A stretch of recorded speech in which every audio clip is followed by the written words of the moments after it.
Amazing. So welcome everybody to our last workshop of this market preparedness series, which is super wonderful.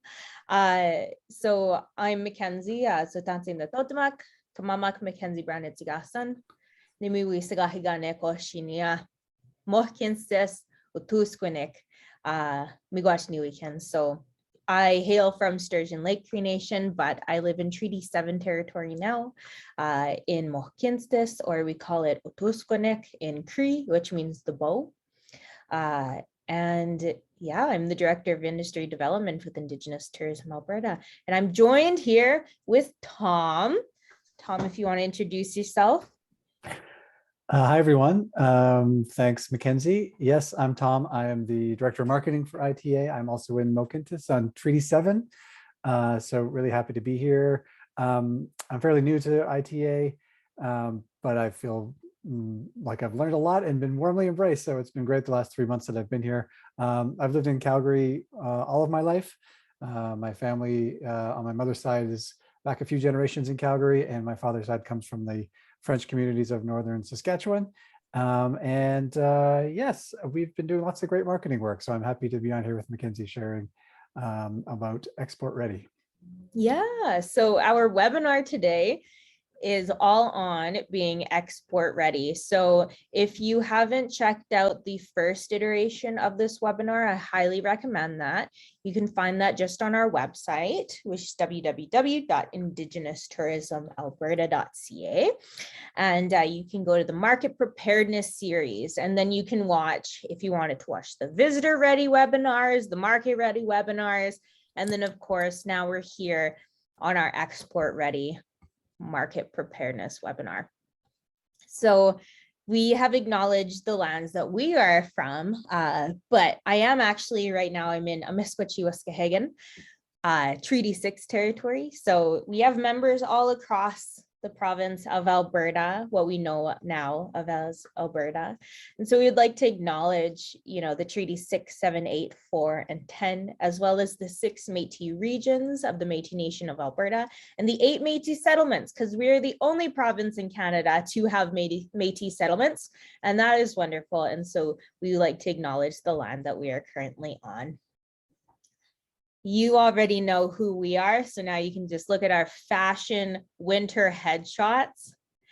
And if this is your first time, and I know that for us in the call right now, it's not our first time learning about ITA, but if you're joining us on YouTube after we've recorded that, a little bit of background information about ITA is we are a provincial marketing organization, but we are not for profit and we are a membership-based society. So we have 182 members across Alberta, which is amazing. Members that are in development, visitor ready, market ready, and then of course, export ready. But really our mission is to grow and promote authentic, sustainable, and culturally rich Indigenous tourism experiences, showcasing Alberta as a premier Indigenous tourism destination. And how we're going to do that is we're going to be able to see the Indigenous peoples within Alberta thrive through a financially sustainable Indigenous tourism economy, sharing our culture and sharing our stories. So today is all on export readiness, and more so it's all on travel trade. So some of you might already be working with travel trade. Some of you might want to expand your work with travel trade. Some of you might be sitting here thinking, what is travel trade? We're going to answer all of those questions. So we're going to really go through, some of those benefits of working with travel trade, what travel trade is, their trends and structure, and then how to really grow within working in travel trade. So one of the first things is, if you want to work with travel trade, you need to be something known as being export ready. So what does it mean when you're export ready? That means that you are ready to work with travel trade, but it also means that you understand net rate pricing. It means that you agree to trade bookings and cancellation policy. It also means that you have insurance in place. You have insurance. You are bookable online. That is one of the main things to being travel trade ready, is that you have an online booking system on your website. That is also what kind of differentiates market-ready businesses and travel trade businesses. And typically you have been working as a market-ready business for 2 years. So when we work with travel trade, it means that we're working with international visitors. And this is important because when we look at the demand for authentic Indigenous tourism experiences, Destination Canada and the Indigenous Tourism Association of Canada in 2019 found that 1 in 4 domestic travelers, so Canadians, are interested in an authentic Indigenous tourism experience, but 1 in 3 international travelers are interested. We also did some market research last year, and we found that it's actually 1 in 2 Albertans that want to experience Indigenous tourism experiences. So all in all, there is a huge demand across the world, but international tourists are important because they spend more money in Canada than Canadians spend. So think about, let's say you've gone for a weekend trip in Banff, right? How much money are you spending? I know for myself, when I'm going to Banff, I spend, gas money. I'll usually pack my lunches because they're going to make it to where I'm going in Banff. I'll sometimes, most of the time, I'll stay at a hostel or I'll just come back home. So the expenses aren't that much. But if I'm going to an international place, let's say I was lucky to go to San Diego, I just spend like nobody's business, right? Because you want to experience as much as you can because you don't know when you're going to be there again. So when we look across the country, international tourists typically spend 2 to 4 times the amount of money than Canadians spend when we're traveling domestically. So you can see across the world, some of the key markets. This is actually from Travel Alberta. So these are lots of their key markets that they work with. But you can see how there's less people maybe traveling than we have Canadians traveling within Canada, but they're spending more per trip. And that's really why we end up focusing on working with international tourists, because we can get more money with that. From here, I'm gonna send it over to Tom, who's gonna talk a little bit about marketing internationally. But this is a great resource for everybody. If you haven't looked at this resource yet, I highly recommend it. It's some market snapshots based on different countries across the world. What are their interests? Who's the most interested in Indigenous tourism? Because then you can start to target your market based on international interests. So I'll pass it over to Tom. Thanks, Mackenzie. Yeah, so I just want to talk a bit about marketing internationally as the next step. Just some general words about it. I spoke a bit about this in the last couple of presentations about what branding means. And good marketing, good branding is the part where your brand and your audience meet. And so the brand being all the things that your business stands for, all the things that are important to you, the story that you share with the world as a way of inspiring people to visit you, meeting your audience. And really it's about the things that your audience cares about you, what makes them care about you. Where those two things overlap is where good marketing resides. And I just wanted to make the point that this chart applies everywhere, no matter where you're marketing, whether it's domestically or regionally or nationally or internationally. I think that is always important to think about that having your audience and your brand meet in the middle is a really important piece. So when you start to think about marketing internationally, I would say there's probably a temptation to start from scratch and to think about everything anew, because the markets can be so different from country to country. But I think a brand can stand up no matter where you are. A good brand can take you internationally because it's based on you. It's based on your business and your story and the emotional ties that you have to get people to book a trip. So when you start to go internationally, I don't think you need to throw your brand out, but I do think you need to think about your audience maybe a bit differently too. So, often when we do marketing, the audience can change. Marketing for ITA, for example, we do consumer marketing, but we also market to stakeholders or members and that kind of thing. It's the same brand, but there are different audiences. And when you start to go internationally, think about that as another audience as well. So really, one way to think about it is your brand is your language, and the different markets are different dialects of that language. So you don't need to learn a new language. You just need to sort of adjust it to the market. Mackenzie, can you advance the slide, please? So a couple of things to think about when you start identifying those markets that you want to market to is be aware of cultural nuance. There are definitely cultural differences between countries that you need to be aware of. And I think probably as Indigenous peoples were probably more aware of this than non-Indigenous Canadians, I think.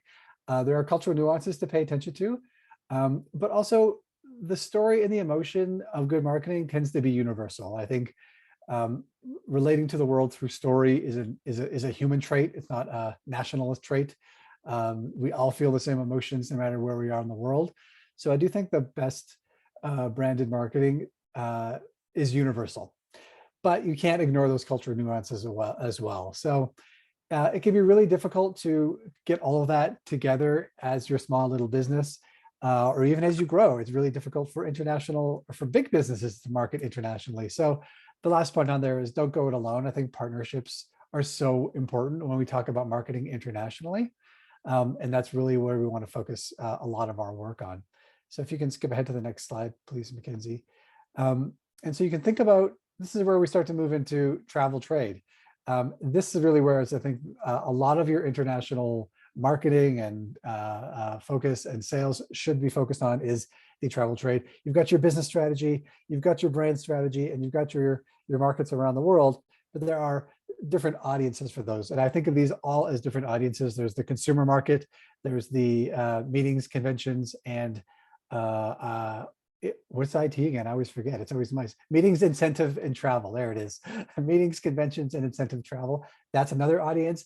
And then the travel trade is another audience for you to think about.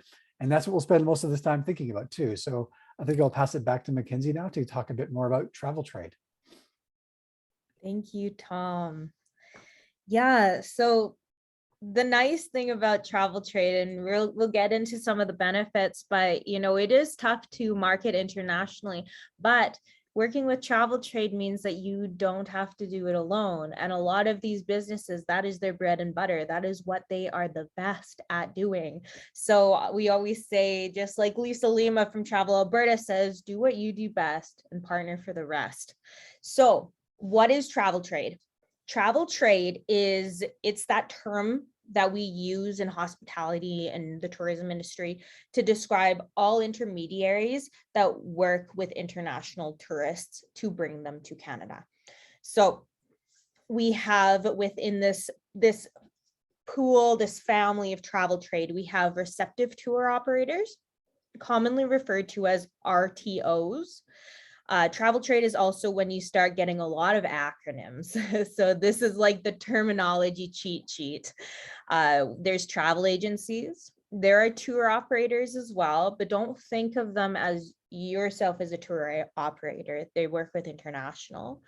And then online travel agencies, so OTAs.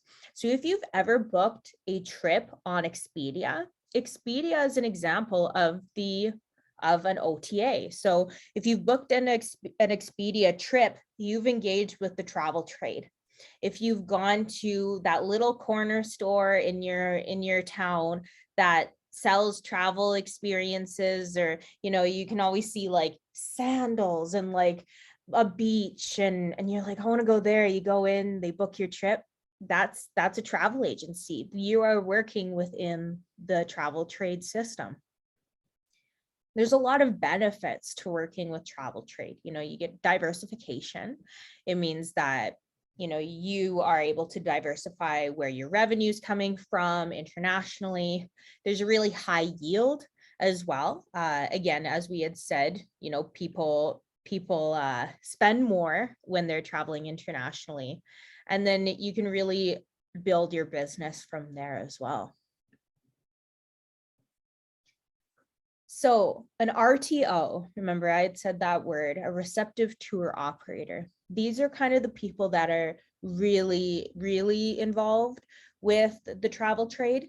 And what they are is they are Canadian-based companies that specialize in Canadian tourism experiences. So they represent us as business owners in international markets. They are the ones that market us, and they do all that work, and that is their bread and butter. That is what they are really good at doing. So examples, Jean View Canada, they are the largest travel trade company in Canada. We also have Kentucky, there's Discover Holidays. You might have heard of Destination America, even though it's called that. They bring Americans to Canada. And so what they do, one of the ways that they market is they create something called a tariff. And a tariff is really a listing of businesses like ours, tourism suppliers, right, for these different destinations. So if I was, let's say, a little travel agency, and I wanted to, go like sell a trip to Edmonton, I would go to an RTO, a receptive tour operator, and I'd look through this tariff of all of the experiences that they're selling. So in order to get into this tariff, you need to have a contract and a relationship with that receptive tour operator. So this is a little bit of a nice diagram to really see how this all works together. So you see we have our consumers here. So if we wanted, again, just how I had mentioned, if we wanted to book a trip to the Bahamas, I'd go to the travel agents, and the travel agent has been working with a receptive tour operator to tell them, hey, these are the best experiences in the Bahamas. And then the travel agent says, hey, these are the best experiences in the Bahamas. On the other side, the receptive tour operator is working with the supplier, which is us, our tourism businesses. And we're saying, hey, we're the best tourism experience in the Bahamas. And then they filter that through. So you can kind of see how it works here.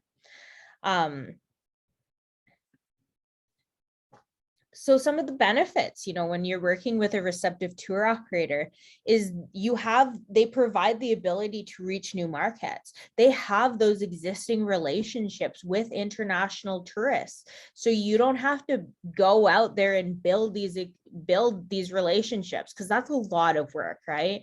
It's a lot of work. And so they already have that information, those built relationships. And then they also play an educational role. They help to inform big tourism companies about experiences within Canada, which then, increases the awareness of marketing your offering to international markets. So that's really fantastic. And then when we look at for tour operators, like let's say you own a tourism business that brings Australians to Canada, an RTO is a one-stop shop for you.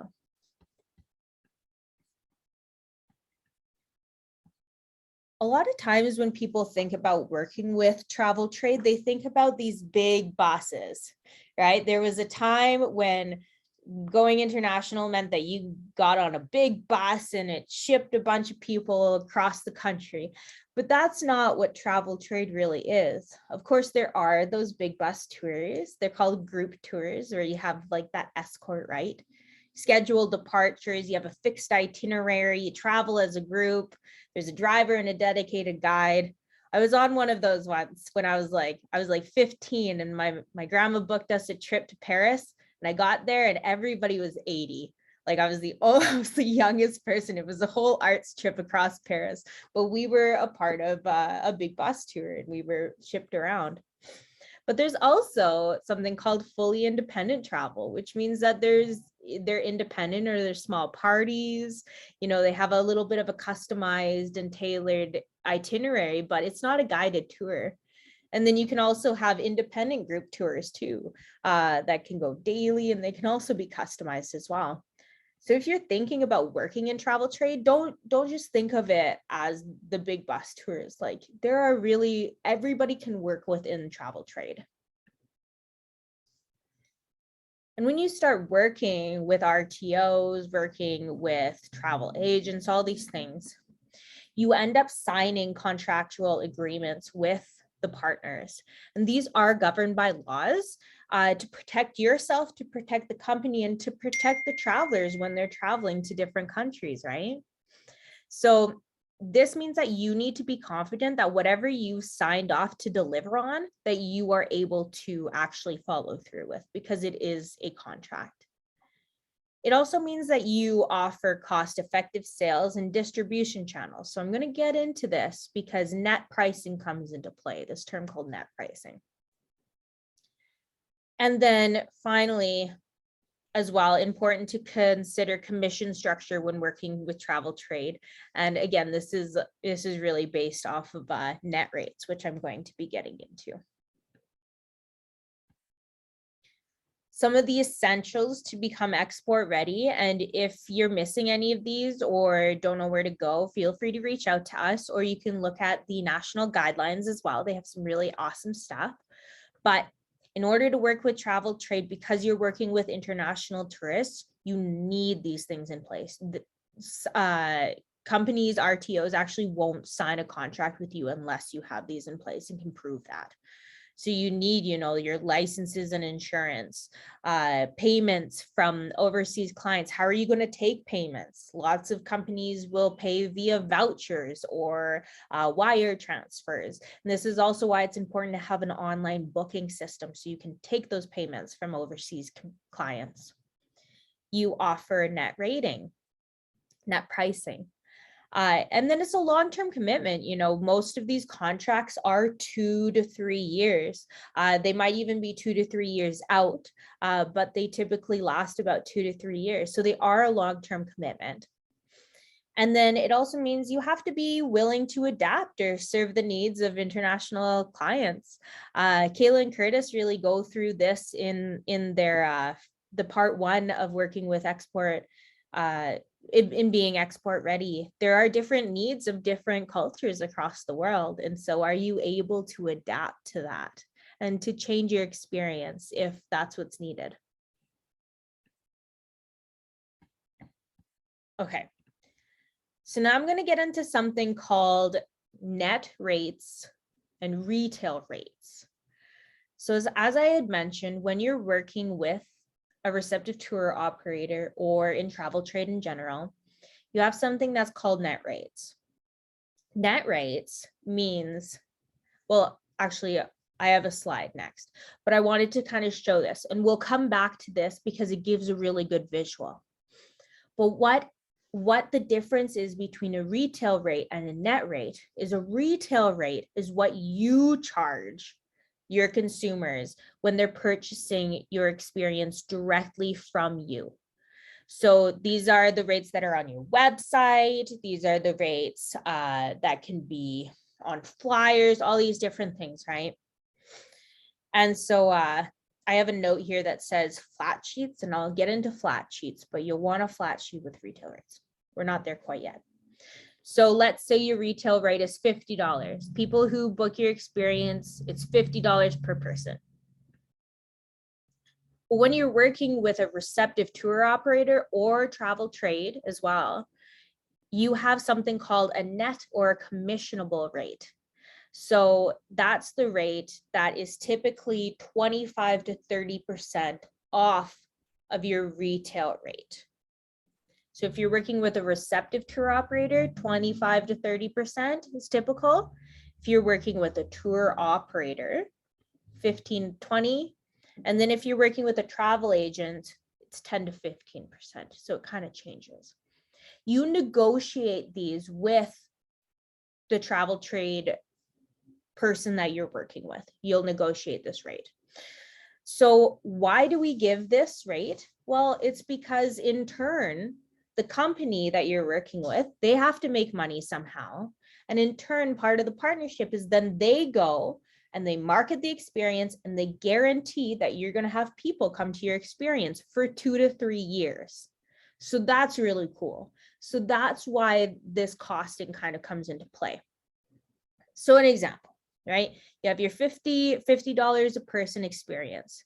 So if you sell it to an RTO, then you would say, okay, it's $35 or $37 per person. If you're working with a tour operator internationally, then it's 40 or $42.5 a person. And if you're working with a travel agent, then it's 42.5 and 45. Remember that these are negotiated and agreed on within the contract, but it's typical to see that 25 to 30% for an RTO, and then it changes from there. And remember, I already showed you guys this, but this kind of just further explains that. So again, you know, if a consumer is purchasing an experience, they'll go to a travel agent who sells it to them. So they have to make money, right? And they've been working with a Receptive tour operator who sold it to them. So they have to be making money. So that's why we end up doing that. So on the flip side, yourself, you sell it to them, you know, 20, this says 20 to 30%, typically like 25 to 30%. So you sell it to them 25 to 30%. And then from there, they sell this to the travel agency for about 10%, right? So then you see how the money kind of gets divided up before it comes to the consumer. So at the end of the day, the consumer is still paying the same amount of money, but think about the net rate as you know, paying the company to market your experience. All right. So that's a little bit about net rate and retail rate. So put that into your head, think about it a little bit, come back, rewatch this video, because I know that it's a lot to kind of get into your head sometimes. But we're going to move into a little bit more of the marketing when you're working on an international scale. So I'm going to pass it over to Tom. Thanks, Mackenzie. Yeah, but the good news is that all the stuff Mackenzie was just talking about flows right into what I'm going to talk about. And really, this is all about working with the travel trade as well. So marketing still applies when you're working with the travel trade. Once you've, you know, all of that stuff that Mackenzie was talking about working with RTOs or tour operators, there is a marketing element to all of that. So I just want to spend a few minutes talking a bit about that. And often this is called business to business or B2B marketing. And it's, you know, sometimes people get a bit overwhelmed by this. I think there's a feeling out there that, oh my God, I just figured out how to market to consumers and now I have to market to businesses as well. Oh, it can be a bit overwhelming. And there are some differences, but I think generally good marketing is good marketing, because I think humans, whether you're a consumer or you're a business, you're still inspired by the same thing. If you're doing good marketing and you're selling a good product to a consumer, that's what you want to sell to a business as well, because ultimately they have the same goal. They want to inspire consumers,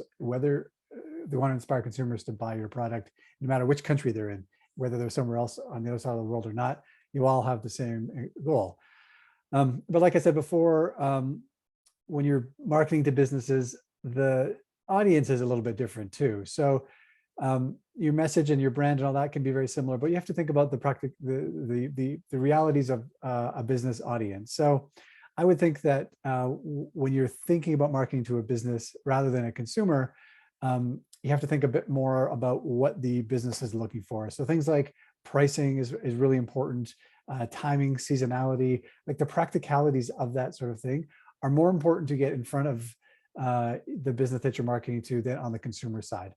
And really this comes down to, Mackenzie, if you could advance the slide, please. A lot of this comes down to flat sheets. Mackenzie mentioned those before. This is sort of the core tool you need to do any kind of marketing or business within the travel trade. And it's a silly name. What kind of sheet is not flat? They're all flat. It's a little redundant. But a flat sheet basically is a marketing tool to give the information to the travel trade that they need to do business with you. So it's used by yourself. DMOs use it. We use your flat sheets in some cases. Travel Alberta will use your flat sheet in some cases. But the intention of the flat sheet is to send it to tour operators or RTOs or travel agents, just to give them the information they need to help market and sell your business. You want them to sell your business, they need the information to do it. So it's practically named. Generally, it's an old school 8.5 by 11 size piece of paper that has all the information that someone would need to market your business. Can you move ahead, please, Mackenzie? And there's a checklist here. Our development team has really good information on this. about what you need on a flat sheet. And, you need most of this. I would say not all of it, but some, try to have as much as you can on there as well. You want images and information because you want people to be attracted to it. You want to inspire them. Again, this is a piece of marketing. So make sure it looks great. It's got your logo on it. You need a really clear and simple description of what your experience is. Information that they need to know. Is it seasonal? Is it year round? How long does the experience take? Is it a full day? Is it a half an hour? That stuff's important. And more so than on the consumer side, you need to think about like transportation, additional costs, and that sort of thing. So make sure you've got all that, just the basics of your experience. Make sure you've got contact information, any special considerations. And then the other things you need on there too are the things that Mackenzie talked about. Net rates and retail rates, booking information, how you accept payments, group booking information, all this kind of stuff. So this is a pretty good checklist. We'll share this presentation afterwards so you can really dive in here and take a look at all the things you might need. And I think we have an example on the next slide of what a flat sheet might look like. And this is one that has both retail and net rates on a flat sheet. And I think there was some debate in the industry on whether you have one or the other or both. It's probably a good idea to have one that just has retail rates and another one that just has net rates. And so you can see this is pretty simple. It's got some beautiful photographs on it. It has a very simple explanation of what the experience is. And then it's got all of the fine print details that a business partner of yours would want to know. Costs, retail costs, net costs. What does that include? How long does it take?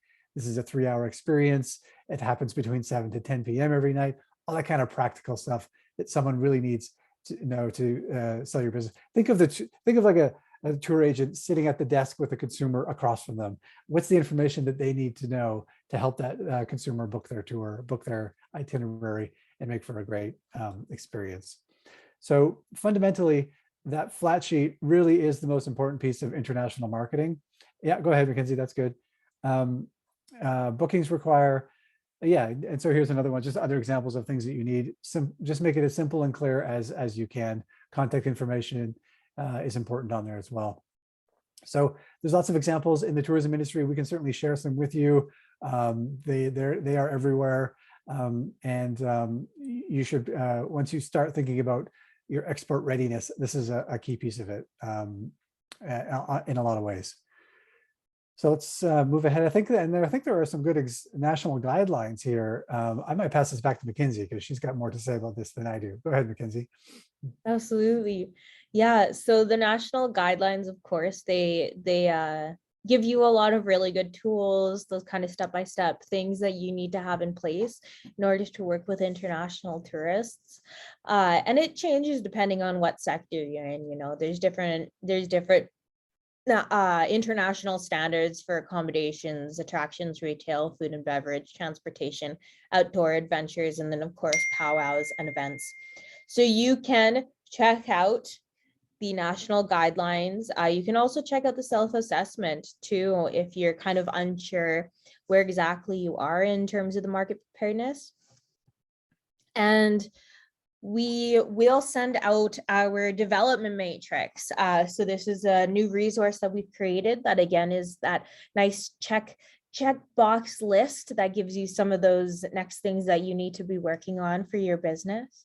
But when we look at, of course, export readiness, we look at that involvement with industry partners. You're prepared to market or partner with travel trade. You understand commissions and net rate pricing. You could accept vouchers or commissionable prices.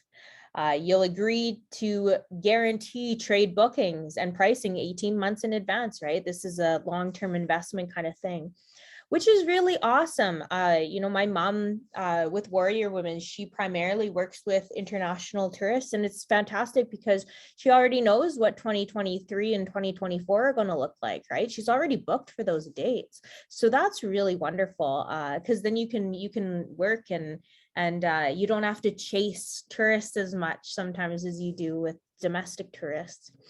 And then, of course, you want to also consider when you're working with other countries, other cultures, is there a way that you can adapt to the interests, or you need somebody who speaks the language or expectations of whatever international market is being targeted. And we have some really good resources. So we have a whole resource, that a whole webinar that we did on working with travel trade. So you feel free to watch that. There's also some really awesome programs too. Travel Alberta, for example, they have a program that takes you through going through your first travel trade conference and then attending some of the larger ones. So ITA, we always attend these travel trade conferences. It's when we get to meet. It's like speed dating with RTOs. It's kind of wild experience, but we take part in these on behalf of all of our Export Ready members as well. And then, of course, make sure that you're working with your industry partners and Indigenous tourism organizations, your local DMOs. Make sure that you renew your membership when it comes up for renewal. And then, of course, you'll be a member of ITAC. And one other thing that I wanted to mention just before we kind of go into questions is, when you start working with travel trade, as I had mentioned, you signed a contract. ITA is always happy to help you with this contract. We're always happy to look over it, because sometimes when you're diving into working with international businesses, it's new waters, and we've been there before. And some of those things that you'll want to build certain things into your contracts. Like, are you taking into consideration inflation prices? Are you taking into consideration, like I'll tell a story, for example, when my mom and I first started working with international tourists, we had signed on with a company, and something that we didn't build into the contract was the maximum guest number. So what ended up happening was the tour company ended up sending more and more people, but then paying us the same amount of money for the same experience. And so at one point in time, we had like 300 people that we were doing an experience for. And so then, of course, our ratings started to go down, because we work on a very small and intimate experience basis. So those are things that we've had to learn throughout the years, right? And we've had to build into our contracts. So ITA is always here to support you, and you're not alone on this journey. We're very much here to help you and to help build contracts, help build your flat sheets, all of these other things. So that does bring us to the end of our webinar. So we would like to see if there are any questions. If you have any questions, feel free to raise your little virtual hand and we can allow you to talk, or you can also type into the chat box as well. But yeah, we wanted to leave some time for questions. And Tom, I don't know if you have any final comments. No, I don't think so. Thanks, Mackenzie. Yeah, but happy if there are any questions on this or any of the previous webinars, I'd say too. This just to make note, I don't know if we mentioned it at the beginning, but this is the fourth in a series of 4 webinars. So be sure to check those earlier ones out as well. They're all on our website. I think you did say that now that it's coming out of my mouth. You know what, is always good to say it twice, right? Yes. Absolutely. Wonderful. So I have a question. Yes, Keith. So for myself, 2022, I thought I'd be doing tourism full time, but it's not the case with the pandemic. If I'm kind of a part-timer and doing tours on the weekend, because I saw in your slide you had blackout dates. If you have more blackout dates than tour dates, does that make you look bad? And also, I guess my second part of the question is, if like it was great that you shared with you and your mom about how they were literally, expanding and expanding the group. I'm wondering for me, like my maximum size is kind of 14, right? As per my business plan, the sweet spot's 9. I'm wondering if it would be beneficial as a boutique tour operator to have, say 8 spots every weekend for travel trade, but still having like a family or 2 couples still able to join, where I can kind of do travel trade and the domestic market, or if it's just better to book certain days and then have certain days wide open for domestic? Great questions. So we'll tackle the first question that you had in terms of blackout dates. That's fine. That's totally fine. And actually, when you look at working with travel trade, you're going to be, when you start your relationships, like now's the time to start your relationships, because they will start to book usually 18 months in advance. So they won't be booking for like next season. They would be booking for 18 months in advance. So that's the first part to that question. Don't worry about the blackout dates. That's fine. The second question is, when you work with travel trade, one of the things is that they want you to only be working with their people during the dates that you've scheduled. So they don't typically like when you have other people joining on to them. And that's actually usually built into the contract. So what I would do is, set aside those dates for travel trade, and then set aside those other times for domestic travelers so that they can come to your business. Yeah. Tom, do you have anything to add to that? No, that's what I was going to recommend as well. Fantastic.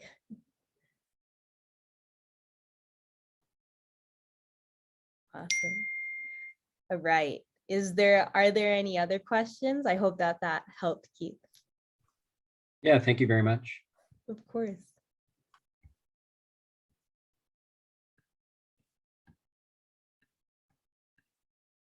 Wonderful. So I think that's everything. If you do, if I end up closing it and you're like, no, I had a question, you can always reach out to us. Make sure that you're signing up for our newsletter, those kind of things as well, because as borders open up, as more international tourism starts to happen, we will end up having more workshops for our Export Ready members and connecting them more with our tourism partners, such as Travel Alberta, to get you guys prepared and attending international travel shows, all of those fun things. But with that, thank you so much for joining today. Happy end of the webinar series as well. And I hope that everybody has a fantastic day. You'll be able to watch this on YouTube afterwards, and take care. Thank you, everyone. Yeah, thank you very much. Have a great day.